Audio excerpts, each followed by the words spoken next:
We talked a little bit yesterday about how maybe some of the voters in the midterm elections may have voted against their own best interests, and we're really going to dig into that in detail today. So first, let's start with Obamacare. According to CNSnews.com, every single new Republican senator who won the midterm election 2 days ago campaigned on repealing Obamacare. This includes Cory Gardner, David Perdue, Joni Ernst, Tom Tillis, Tom Cotton, James Lankford, Steve Daines, Mike Rounds, Shelley Moore Capito, and Ben Sass. They all ran on repealing the Affordable Care Act. Now, this is absurd on a couple of levels. Number one, this has been attempted 30, 35, 45 times. I don't know how many times now by the House Republicans. It did not happen.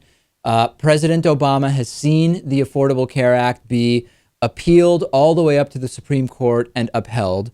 It is simply not going to happen. So number one, it's incredible that someone would decide to vote for a candidate that is basing their platform, that a campaign issue of theirs is something which will not happen.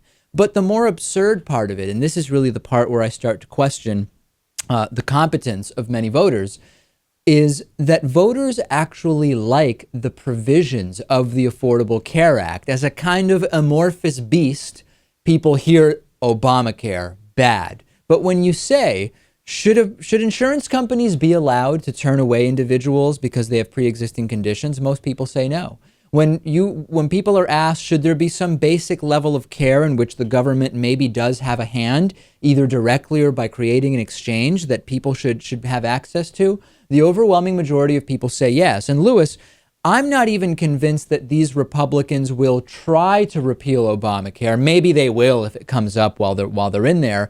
But these have been mostly actions from the House, and these are senators that we're talking about. It's not going to happen. And they've figured out that even though voters like what's in the Affordable Care Act, they can still catalyze voters by saying, I would repeal the Affordable Care Act. Vote for me. My position is repeal. And it's so intellectually dishonest. And I don't know what's more concerning, the fact that the elected officials used this or the fact that voters fell for it.